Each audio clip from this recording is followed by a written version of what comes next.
Very good morning students, welcome to ease with history class. आज हम Maurya dynasty को elaborate form में पढ़ेंगे। जैसे कि हमने लास्ट क्लास में डिस्कस किया था, मौर्य डायनेस्टी के फाउंडर हैं चंद्रगुप्त मौर्य। याद रखिए, फाउंडर फर्स्ट रूलर हमेशा सेम ही होंगे और इनके बेटे होते हैं बिंदुसार और इनके बेटे अशोक।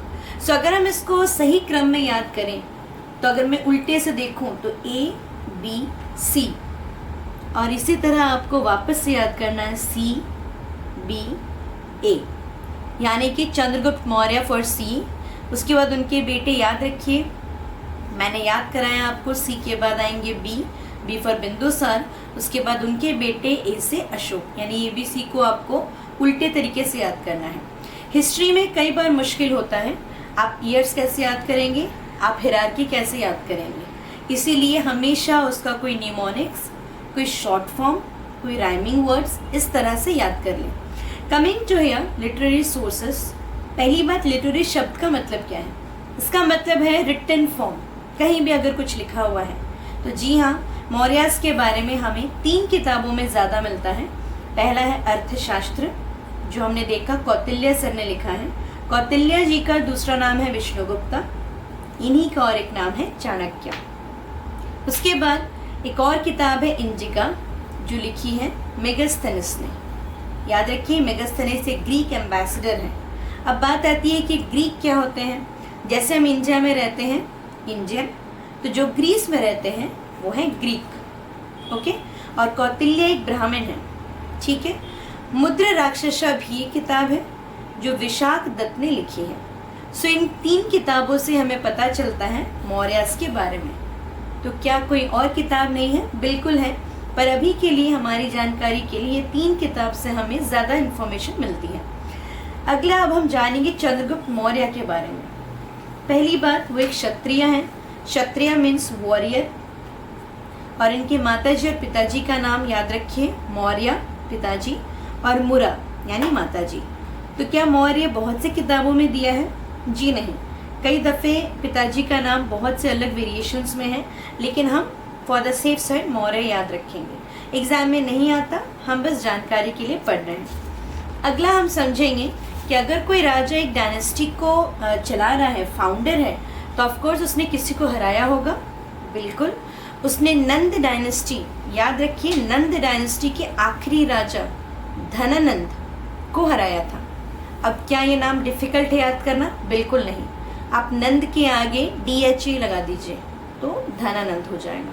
ये आखिरी रूलर थे। इनको क्यों हराया? इनमें ऐसी क्या बुराई थी? तो पहली बात ये कि बिल्कुल केपेबल रूलर नहीं थे। दूसरी बात, अल्कोहलिक थे। तो अगर आप कल को कहीं के राजा बनेंगे, आप इनफैक्ट क्लास के मॉनिटर भी अगर हैं, मैं शॉर्ट वे में आपको बोलूँ, तो आपको बहुत ओबीडियंट होना पड़ेगा, और ये तो एक पूरे राज्य को चला रहे हैं। यहाँ पे एक छोटी सी स्टोरी है जो मैंने एक ड्राइंग फॉर्म में समझाई है। होप ये आपको याद रहे। कई बार लिखावट से ज़्यादा इमेजेस कैप्चर हो जाती है माइंड में। हम देखते हैं, ये है धनानंद। मैंने यहाँ पे उनको ताज पहनाया है, सो एज टू इंश्योर कि ही इज़ द किंग, और ये विक्ट्री का साइन दिया है अभी के लिए कि वो राजा हैं। धनानंद किंग। ये है हमारे चाणक्य सर, एक ब्राह्मण। चाणक्य सर इनके पास आते हैं, धनानंद के पास। क्यों आते हैं भाई? तो चाणक्य आते हैं इनके पास कुछ डोनेशंस की अर्जी के लिए। तो क्या होता है, तो इनका मूड उस वक्त कुछ और होगा, since he is an alcoholic.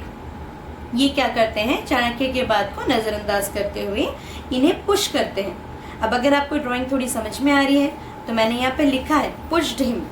Push करते हैं पहला स्टेप, और ये मैंने यहाँ पे सीढ़ियाँ बनाई हैं। दूसरे स्टेप में वो गिर रहे हैं, थर्ड स्टेप में वो पूरे गिर जाते हैं। चाणक्य फेल डाउन, और गिरने के बाद ही टुक अ ओथ, वो एक शपथ लेते हैं। क्या शपथ लेते हैं? I will take revenge. Okay, so basic बात है, हमारी भी कहीं बेइज्जती होगी तो we shall do in this way, though I don't prefer कि आपको ऐसा करना चाहिए। लेकिन अब क्योंकि एक ब्राह्मण की ऐसी बेइज्जती हुई है और एक राजा जो बिल्कुल इनकेपेबल है, तो डेफिनेटली चाणक्य जी की यह हरकत भी सही थी एक तरह से। कुछ दिनों के बाद क्या होता है, चाणक्य सर मिलते हैं चंद्रगुप्त से और उनको ट्रेनिंग देते हैं। उनको रियलाइज़ होता है कि पर्सन के अंदर में चंद्रगुप्त के अंदर में वो सारी क्वालिटीज़ है जो एक अपकमिंग रूलर के अंदर होनी चाहिए। कुछ ट्रेनिंग देते हैं उनको और चंद्रगुप्त आगे चलकर लड़ाई करते हैं धनानंद के साथ। तो मैंने यहाँ बनाया है, ये है चंद्रगुप्त और ये है धनानंद। फिर से वही ताज है, विक्ट्री का साइन है, लेकिन इस बार विक्ट्री हो जाती है चंद्रगुप्त मौर्य की। अगले पेज में हम देखेंगे कि चंद्रगुप्त जीतते हैं किनके मदद से, उनके मेंटोर गाइड चाणक्य। इन्हीं का और एक नाम है कौटिल्य, इन्हीं का और एक नाम है विष्णुगुप्त। अब जब भी पढ़ें बार बार रिवाइज करें, रिविजन इज द की, याद रखिए। आप जो भी पढ़ें उसको बार बार रिवाइज करें। तो last king of Nand dynasty, मैंने बोला नंद के आगे DHA लगाना है, धनानंद। चंद्रगुप्त के जो मेंटोर थे उनका नाम भी C से होता है, चाणक्य। अब हम बुक के नाम थोड़े रिवाइज कर लेते हैं। मेगास्थनीज जो बुक लिखे थे उसका नाम है इंडिका। हम ऐसे याद कर सकते हैं, मेगास्थनीज इंडिका में बैठ कर आए थे। इंडिका एक कार है, उसमें बैठ कर आए थे, आपको याद हो जाएगा। चाणक्य सर ने जो बुक लिखी है उसका नाम है अर्थशास्त्र। चाणक्य के बुक का नाम है अर्थशास्त्र, C से चाणक्य, A से अर्थशास्त्र। आपको याद करने में आसानी होगी। अब हम बात कर ले थोड़े अलेक्जेंडर के बारे में। अलेक्जेंडर, इनके नाम के आगे भी द ग्रेट लगता है। ये रूलर है मैसेडोनिया के, यानी उन दिनों थे। और मैसेडोनिया तब ग्रीस के कुछ हिस्सों को कहा जाता था। तो Alexander ruler of Macedonia India में आए, बट बहुत जल्दी चले गए वो। क्यों? क्योंकि वो जब आए तो इतने दूर का रास्ता उन्होंने तय किया था कि उनके सोल्जर्स बहुत टायर्ड हो गए थे। इतने टायर्ड हो गए थे कि उन्होंने अलेक्जेंडर को बोला कि हम आगे और ज़्यादा फाइट नहीं करेंगे, we want to go back. तो अलेक्जेंडर अपने सारे लोगों के साथ वापस चल दिए, बट उनके कुछ जनरल्स रह गए। उसमें से एक है हमारे सेलिकस निकेटर। सेलिकस निकेटर, ये नाम आपको याद रखना है। अलेक्जेंडर के जनरल क्यों याद रखना है? क्योंकि सेलिकस निकेटर वो पर्सन है जो लड़ाई कर रहे हैं आगे चंद्रगुप्त के साथ और चंद्रगुप्त उनको हरा देते हैं। यानी कौन हार रहे हैं यहाँ पे? सेलिकस निकेटर हार जाते हैं। हारने के बावजूद सेलिकस निकेटर अपनी बेटी की शादी, यानी सेलिकस निकेटर की जो बेटी होती है हेलेना, उनकी शादी वो चंद्रगुप्त मौर्य से करा देते हैं। मैंने CM लिखा है, that does not mean chief minister, that means Chandragupta Maurya. So Seleucus Nicator शादी कराते हैं हेलेना की, अपनी बेटी हेलेना की शादी कराते हैं चंद्रगुप्त मौर्य से। इसके बाद हम देखते हैं चंद्रगुप्त का एक्सटेंट ऑफ एम्पायर। अच्छा हाँ, एक और बात, सेलिकस निकेटर वही पर्सन है जिन्होंने अपने एम्बेसडर मेगास्थनीज को भेजा था, जिन्होंने बुक लिखी थी इंडिका, उनको भेजा था। देख कर आओ कि चंद्रगुप्त कैसा राजा है। ठीक है, आपको याद रहना चाहिए अलेक्जेंडर के जनरल सेलिकस निकेटर, इनके एक मिनिस्टर मेगास्थनीज। ओके, बुक का नाम क्या है? इंडिका। चाणक्य के बुक का नाम क्या है? CA अर्थशास्त्र। हेलेना किनकी बेटी है? सेलिकस निकेटर की। किससे शादी हुई? चंद्रगुप्त मौर्य से। So Helena married to Chandragupta Maurya. अब उनके एरियाज देख लेते हैं, कई बार आता है। अच्छा, मोस्ट इंपॉर्टेंट अगर आपके माइंड में क्वेश्चन है कि Chandragupta was the king of which area, so it is Magadh. याद रखिए मगध। सो मगध के वो राजा रहते हैं। कैपिटल क्या रहता है भाई? कैपिटल रहता है पाटलिपुत्र। पाटलिपुत्र आज का पटना है, यानी आज जिसको हम पटना कहते हैं, पहले उसको पाटलिपुत्र बुलाया जाता था। यहाँ पे देख लेते हैं चंद्रगुप्त का एक्सटेंट ऑफ एम्पायर क्या क्या है। बिहार, आप मैप में हमेशा आप मैप सामने रखें, ओपन करके देखें। Bihar, Orissa, Bengal, north west and Deccan. Deccan हमारे आप मुझे बताएंगे डेक्कन कौन कौन से एरियाज को कहते हैं। थोड़ा आप एक्सप्लोर करेंगे, you will get the answer. So Bihar, Orissa, Bengal, north west and Deccan area. उसके अलावा कौन सा है? Afghanistan, Baluchistan and west of Indus river. Okay, Baluchistan, Afghanistan, west of Indus, यानी ये सारी areas was captured by Chandragupta Maurya. Now मैं इंडिया के बारे में बात कर रही हूँ, बट मैंने अफगानिस्तान बलूचिस्तान को क्यों इंक्लूड किया है? इनफैक्ट वेस्ट ऑफ इंडस का मतलब क्या है कि पाकिस्तान का एरिया, मैंने ये क्यों इंक्लूड किया है? क्योंकि पहले India was not only today's India's map ना, अकॉर्डिंग टू ना, क्या था फिर? पहले हम अखंड भारत बोलते थे। इसका मतलब हम बहुत से एरियाज को इंक्लूड किए थे पहले, जिसमें हमारे बलूचिस्तान यानी पाकिस्तान का एरिया भी था। ये हम सब मिलाकर बोल रहे हैं। तो आपको ध्यान रखना है when you are talking about the earlier time period, that does not mean कि अभी का जो मैप है हम उसको फॉलो करेंगे। ठीक है, फिर से बोल दे रही हूँ, चंद्रगुप्त मौर्य के एक्सटेंट ऑफ एम्पायर में अफगानिस्तान, बलूचिस्तान, वेस्ट ऑफ इंडस भी इंक्लूड करना है। कौन कौन से एरियाज नहीं था? Kerala, Tamil Nadu, north east. Okay, Kerala, आप इंडिया का मैप अगर देखे हैं सबसे नीचे आता है साइड में पतला सा केरला। तमिलनाडु ठीक उसके सामने में है। आपको मैप दिमाग में पूरा अच्छे से होना चाहिए। सामने में तमिलनाडु और नॉर्थ ईस्ट का एरियाज। ओके, रिवर, और वो पाकिस्तान में ड्रेन हो जाती है, तो यानी ये पाकिस्तान का इलाका है। और इसी पाकिस्तान में एक बड़ा टेरिटरी है, बड़ा एरिया है बलूचिस्तान, जो हमने पिछले पेज में पढ़ा था, और अफगानिस्तान। तो अफगानिस्तान कहाँ है? इंडिया, पाकिस्तान, अफगानिस्तान। हमेशा जब आप हिस्ट्री पढ़ें, एक एटलस, वर्ल्ड मैप या जो भी पर्सपेक्टिव पढ़ रहे हैं उसको साथ में लेकर पढ़ें, ताकि आपको पता चल जाए। अगर मैं प्रीवियस पेज से थोड़ा सा रिलेट करूं, तो चंद्रगुप्त का extent of empire Afghanistan, Baluchistan, west of Indus है। वही चीज़ हमने यहाँ पे मैप में समझी है। इंडिया, ये आपका पाकिस्तान जो है बलूचिस्तान, इंडस रिवर का वेस्ट, और ये अफगानिस्तान। मुझे उम्मीद है मैं क्लियर हूँ। इसके बाद चंद्रगुप्त मौर्य के ऑलमोस्ट 6 लाख फुट सोल्जर्स थे। एज्यूम किया जाता है, कई बुक्स में आपको 1 लाख मिलेगा, कई बुक में 5। सो आप एज्यूम कीजिए कि लाखों फुट सोल्जर्स थे। फुट सोल्जर्स कौन होते हैं? जो हमेशा रेडी टू फाइट होते हैं, जो बिना कोई एनिमल्स के ऊपर में रहते हैं। और यहाँ पे 30,000 कैवलरी मैन होते हैं, यानी घुड़सवार। घुड़सवारों को और भी नाम से बुलाया जाता है, हॉर्समैन भी कहा जाता है।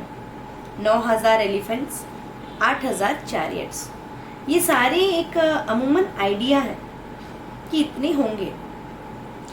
उनकी नेवी भी होती है। नेवी मुझे उम्मीद है आप जानते हैं, कोई भी लड़ाई के लिए रेडी रहना, अगर वो समुद्र से रिलेटेड है तो। सो चंद्रगुप्त अपने आखिरी दिनों में ये सारी चीज़ें हमने समझ ली, उनका एक्सटेंट समझ लिया। उनकी शादी होती है हेलेना से, वो हमने समझ लिया। उनकी और एक पत्नी होती है दुर्धरा, ये मैं बता दे रही हूँ। और अब उनके जो आखिरी दिन रहते हैं, वो आखिरी दिनों में अपने एम्ब्रेस करते हैं दूसरा धर्म, जो होता है जैनिज़्म। और जैनिज़्म लेने के बाद वो एक जगह है श्रवणबेलगोला, जो कर्नाटका में है, वो वहाँ चले जाते हैं। किसके साथ जाते हैं? अपने एक मिनिस्टर के साथ जाते हैं, जिनका नाम होता है भद्रबाहु। ठीक है, भद्रबाहु के साथ वो जाते हैं। और वहीं पर स्टार्विंग करते हुए, स्टार्विंग मतलब भूखे रहना, स्टार्विंग करते हुए ताकि उनको निर्वाणा मिल जाए, यानी मोक्ष प्राप्ति हो जाए, उनकी डेथ हो जाती है। ठीक है, सो चंद्रगुप्त मौर्य अपनी मर्जी से मोक्ष पाने की चाह में उनकी डेथ होती है। अब यहाँ एक इंस्क्रिप्शन का जिक्र कर लिया जाए, जूनागढ़ इंस्क्रिप्शन, वहाँ पे क्या हुआ है? सो उस इंस्क्रिप्शन में, यानी वहाँ पर चंद्रगुप्त के बारे में लिखा हुआ है कि उन्होंने अपने टाइम पर सुदर्शन लेक को कैसे रिपेयर किया था। सो जब भी जूनागढ़ इंस्क्रिप्शन आएगा, आप चंद्रगुप्त मौर्य से ही रिलेट करेंगे। क्यों? क्योंकि कई बार आगे हम और इंस्क्रिप्शंस पढ़ेंगे जो इनसे रिलेटेड नहीं होगा। सो आपको कंफ्यूजन ना हो। सो एक इंस्क्रिप्शन है रिलेटेड टू चंद्रगुप्त मौर्य। हमेशा रिवाइज करते रहें, क्लियर रहें, न्यूमोनिक्स बनाएं, राइम्स बनाएं, वरना ये कंफ्यूजन होगा। अब आ जाते हैं हम बिंदुसार के ऊपर, यानी मैंने आपको याद कराया था CBA। C से चंद्रगुप्त मौर्य, B से बिंदुसार, A से अशोक। सो बिंदुसार, जिनका और एक नाम है अमित्रघात, याद रखिए। क्योंकि ये दुश्मनों का बहुत अच्छे से संहार करते थे, इसलिए उनको ये नाम दिया गया है। इनके अच्छे रिश्ते थे बाकी रूलर्स से, वो इजिप्ट के हों, सीरिया के हों। एक छोटी सी स्टोरी यहाँ भी है, जहाँ जहाँ मैंने ड्राइंग बनाई है वो एक स्टोरी कंटेन करती है। एक राजा थे जिनका नाम था एंटीओकस। कहाँ के राजा थे? सीरिया के। आप जानते होंगे मैप में सीरिया कहाँ है। आप ज़रा मैप ओपन करके देखेंगे, खुद से सर्च करेंगे, सीरिया के राजा होते हैं। कौन? एंटीओकस। क्यों इनका जिक्र किया गया है? क्योंकि बिंदुसार इनसे मांगते हैं कि भाई मुझे ज़रा स्वीट वाइन और फिग्स यानी अंजीर लाके दीजिए, आपके यहाँ बहुत है, मुझे ज़रा दीजिए। ये इनसे क्यों मांग रहे हैं? अभी भी हमारे पास ट्रेड रिलेशंस में जो कम है बाकी देशों से मांगते हैं ना, वैसे ही बिंदुसार इनसे मांगते हैं, एंटीओकस से। तो क्या डायरेक्टली मांग रहे हैं? नहीं। जैसे सेलेकस निकेटर ने मेगास्थनीस को भेजा था, वैसे ही एंटीओकस अपने एम्बेसडर को भेजते हैं, जेमाकस। ओके, सो ये मांगते हैं और एंटीओकस उनको दे देते हैं। यहाँ पे स्टोरी खत्म। मैंने इसका जिक्र इसलिए किया क्योंकि बिंदुसार के अच्छे रिश्ते हैं, इसीलिए। अब मेन हमारे पर्सन पे आते हैं, Ashok.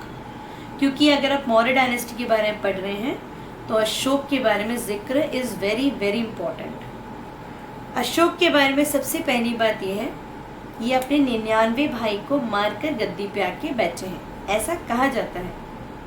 99 brothers he killed and he became the king। इनकी माता जी का नाम है सुभद्रांगी।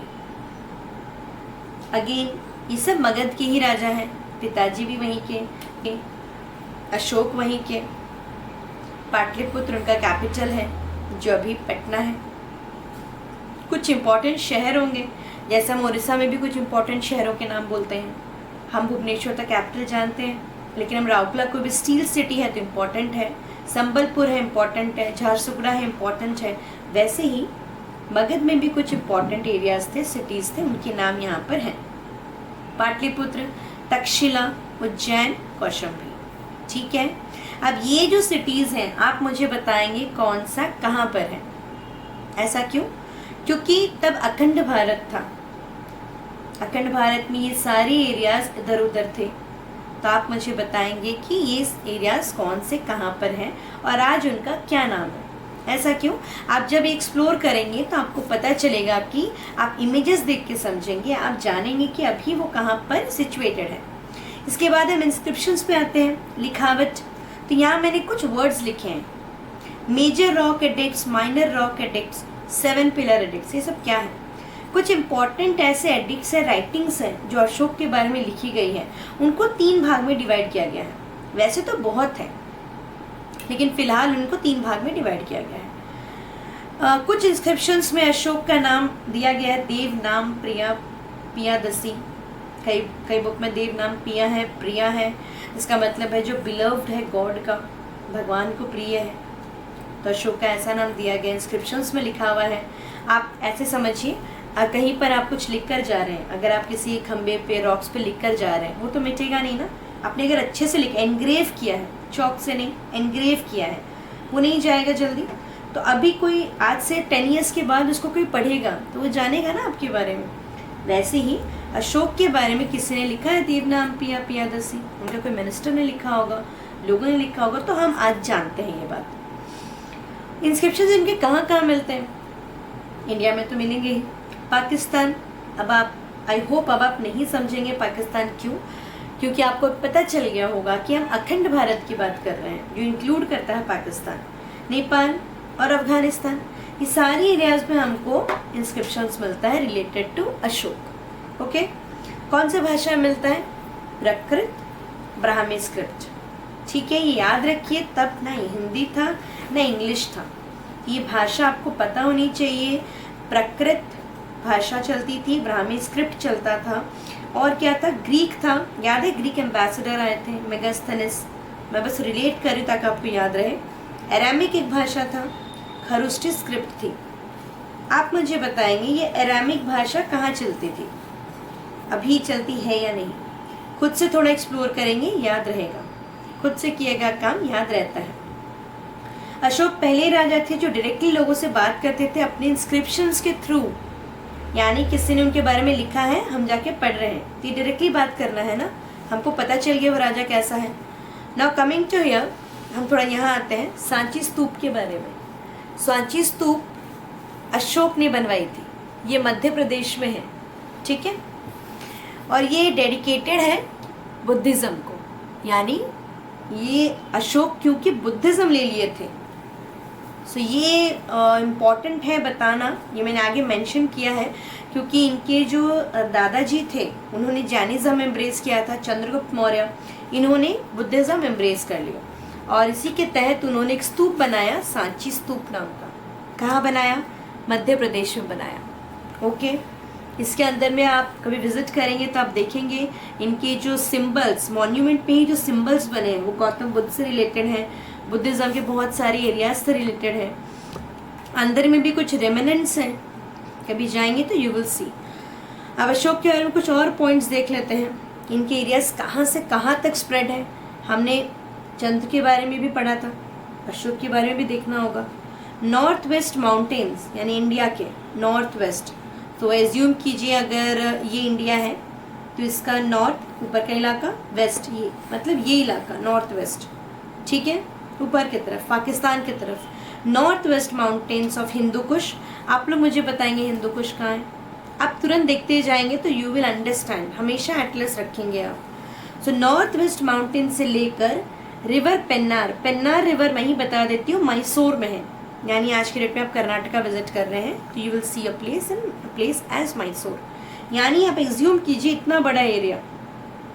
हिंदू कुश माउंटेन जो आपका उस तरफ है नॉर्थ वेस्ट की तरफ, वहाँ से मैसूर की तरफ का पूरा area was captured by Ashok, यानी एक बहुत ह्यूज एरिया है।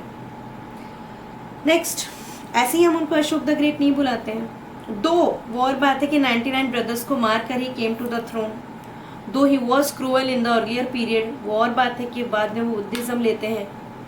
ताम्रलिप्ति क्या है? ताम्रलिप्ति एक प्लेस है, ये एक पोर्ट है, ठीक है, समंदर किनारे, और ये इम्पॉर्टेंट पोर्ट हो जाता है। क्यों? क्योंकि ये श्रीलंका और बर्मा, जिसका अभी का नाम है म्यांमार, उसको कनेक्ट करता है।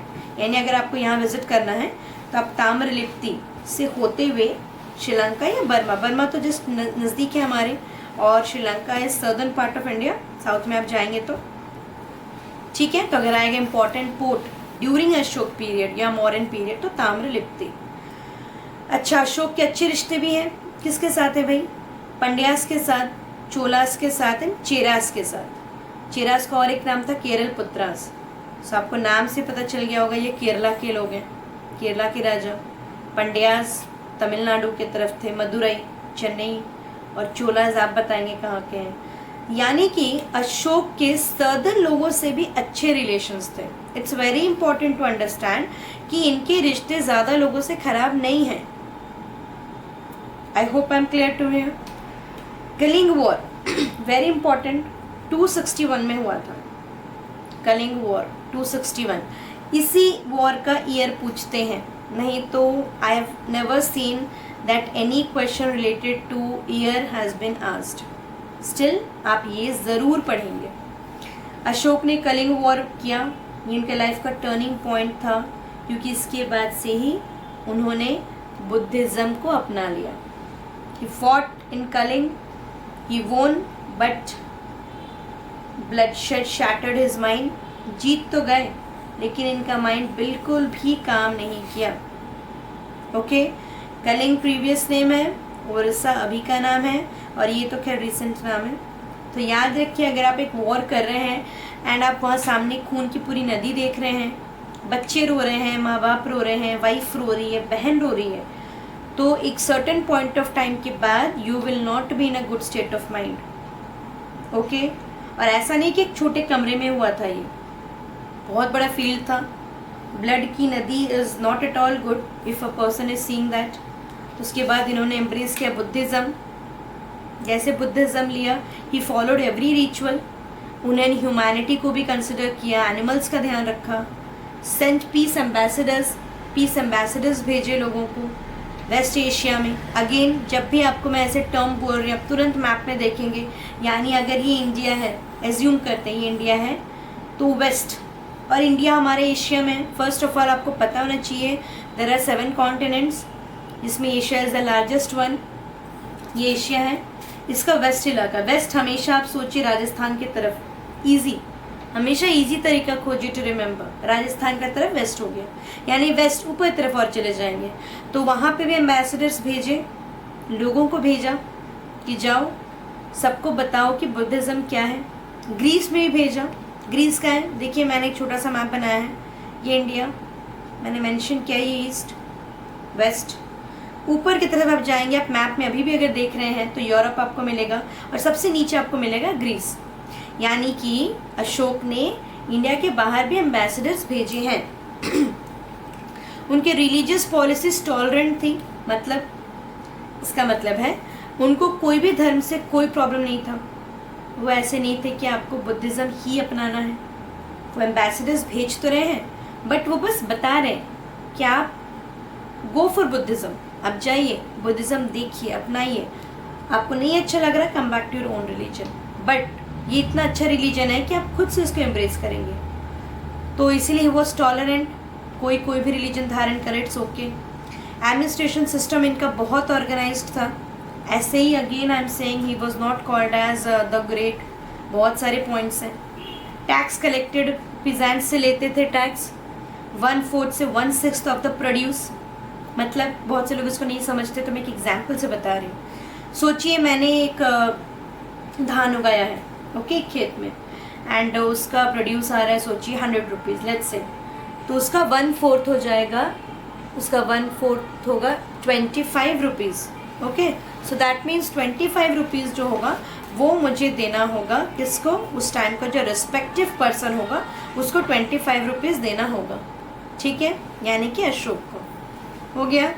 टोल्स भी तब लिया जाता था कमोडिटीज़ पे, सामान पर, अभी भी हम टोल टैक्स देते हैं ना, तो तब भी दिया जाता था।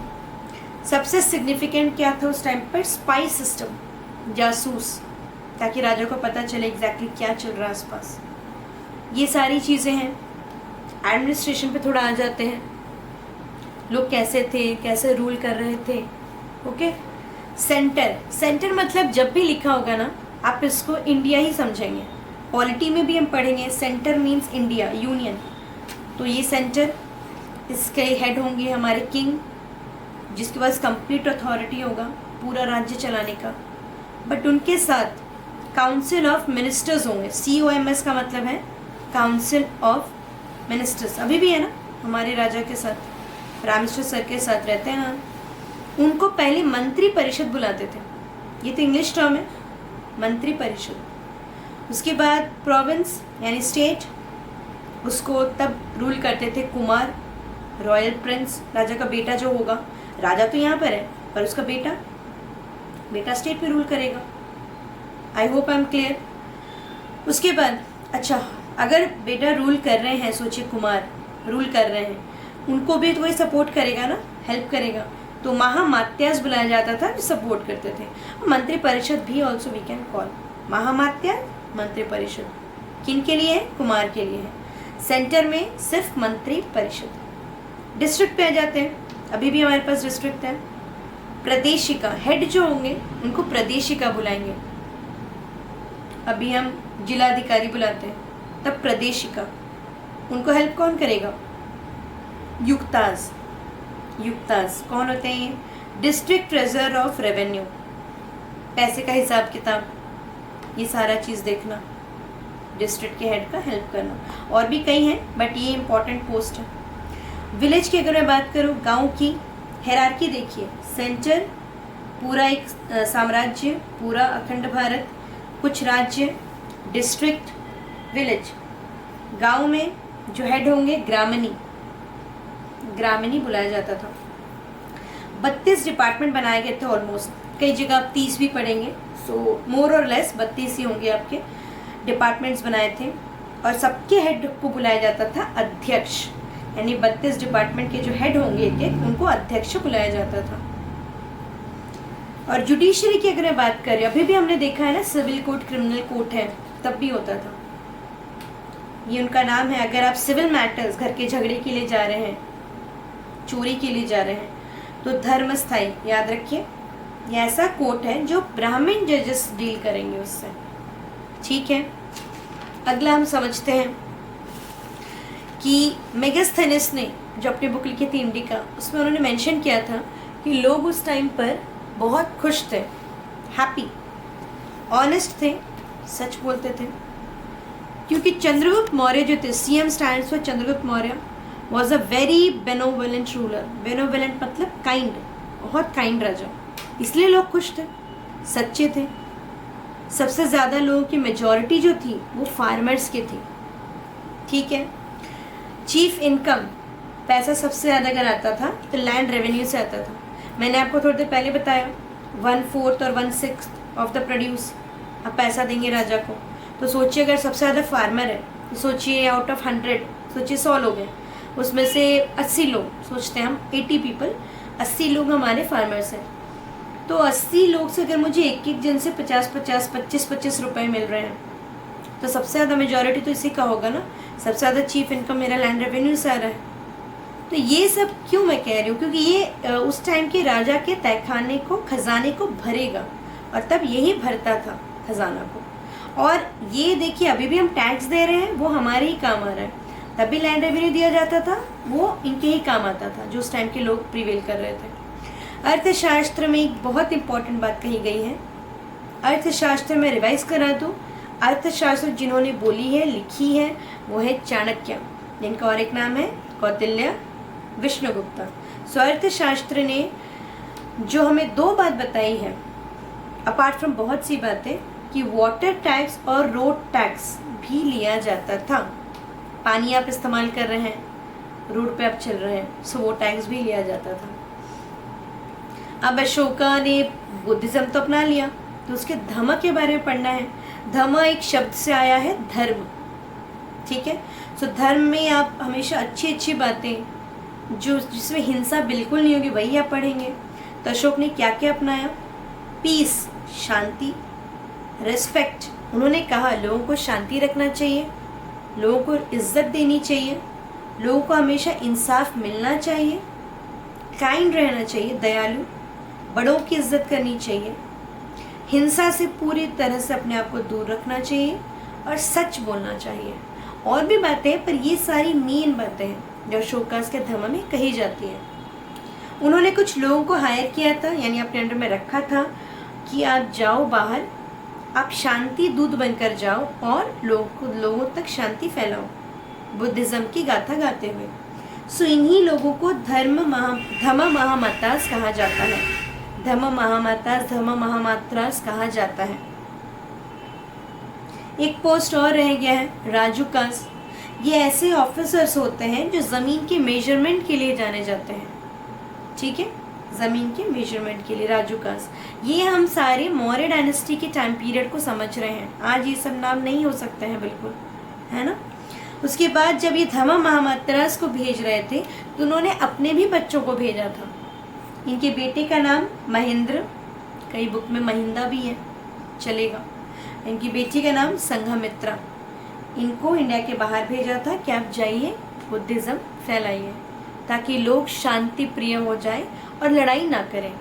ये उन्होंने क्यों किया? क्योंकि कलिंग वॉर जब वो समझ गए कि बहुत ही बुरा है, 261 में हुआ था, इसीलिए वो सब कोई को बुद्धिज़्म में ढालने की कोशिश कर रहे थे। अब जब भी पढ़ें वापस से सब चीज़ों को रिवाइज़ कर लें ताकि आप कुछ ना भूलें। और जब आप एक बार रिवाइज़ करें, अगले दिन जब आप पढ़ने जाएं तो फिर से प्रीवियस चीज़ को रिवाइज़ कर लें। तो ये था हमारा मौर्य डायनेस्टी। ये मैंने अप टू स्टैंडर्ड 9 तक को समझाया है।